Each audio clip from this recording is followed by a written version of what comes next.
Maligayang pagbabalik mga kasolida, nakakagulat na revelasyon na Cuadro Alas ayaw ng mag-boxing. Pambansang kamao Manny Pacquiao hindi makakapaglaro sa Paris Olympic at The Filipino Flash Nonito Donaire hinamon. Iyan ang ating mga pag-uusapan. Para sa ating unang balita mga kasolid, bakbakan sa pagitan ni Araneta at Natchinga, may pag-asa ba? Matapos niyang talunin itong si Sibinati Natchinga, itong si Coriel ay siya na naman ang humawak sa kasalukuyan ng IBF World Light Flyweight title at may kasalukuyan ding kartadang 13 wins, 10 knockouts, merong isang talo. Umaasa nga itong Omega Sports Promotion na makakaharap nitong si Araneta sa ikalawang pagkakataon itong kampiyon na si Binati. Alam naman natin tinalo nitong si Binati si Christian Araneta noong taong 2021 sa isang controversial na desisyon. Pero tila magkakaroon ng hadlang dyan mga kasolid dahil target nga nitong Matchroom Boxing Mr. Eddie Hearn, isa sa mga matitinding promoter na isabak itong si Natchinga kontra nga dito kay Sunny Edwards.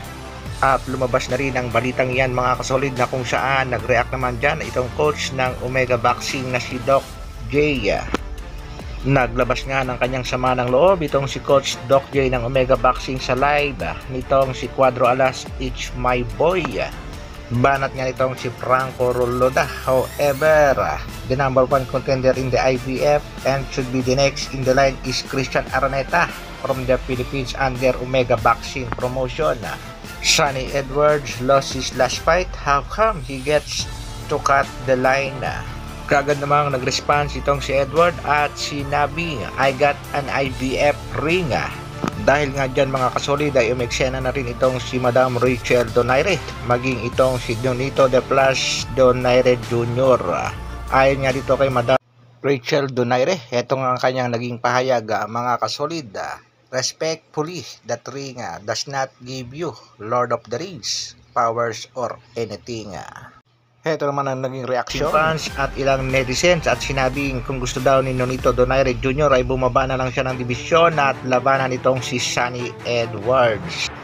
Sino sa palagay niyo mga kasolid ang makakakuha ng laban para sa world title kontra nga dito kay si Betty Natchinga? Posible kaya ang ating pangbatong si Christian Araneta upang makabawi na rin ang ating pangbatong Pinoy at mapatunayan kung sino talaga nanalo sa kanilang unang bakbakan na isa naman talagang kontrobersyal. Samantala, pambansang kamao Manny Pacquiao bigo makapasok sa Paris Olympic. IOC denies Manny Pacquiao Paris Olympic request. Ayon nga sa balita mga kasolid, walang Manny Pacquiao sa 2024 Paris Games dahil opisyal ng tinanggihan ng International Olympic Committee ang kahilingan ng Pilipinas. Paliwanag ng International Olympic Committee, the Filipino boxer is already above the age limit.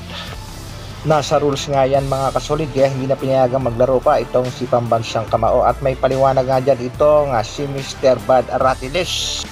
Away ang palad, nag-stick po, no? Dalawang rules po ng Paris Olympics o ng Olympic ng IOC,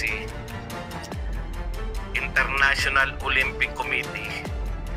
Dalawa po kasi yung hindi na po qualified itong si Senator Manny Pacquiao doon po sa kanilang kahilingan, no?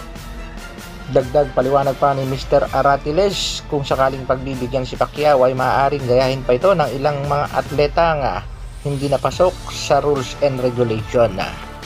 Kaya advice ng mga netizens dito kay pambansang kamao Manny Pacquiao, mag-focus na lang muna sa kanyang laban kontra dito kay Buakaw at malay natin maikasan ni Mr. Scan ang laban ni Pacquiao kontra dito kay Terence Bud Crawford at magkaalaman na kung kaya pa bang sumabay ni Pacquiao sa mga boksingerong nasa prime sa kasalukuyan.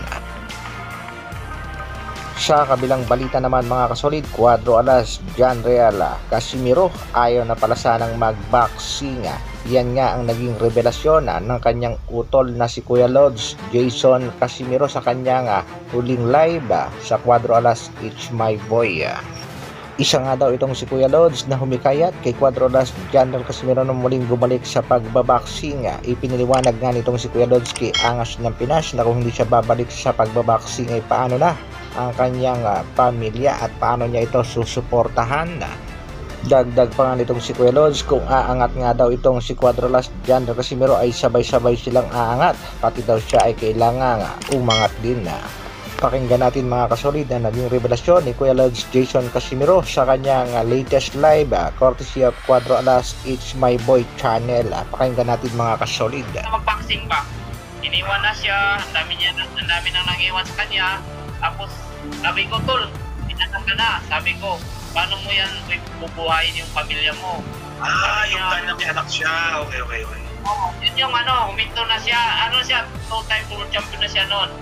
Tapos sabi ko, tol, tapos binibigyan ko si tata ng estudyante kasi ako nagtuturo ako ng home service sa mga gustong pumayat.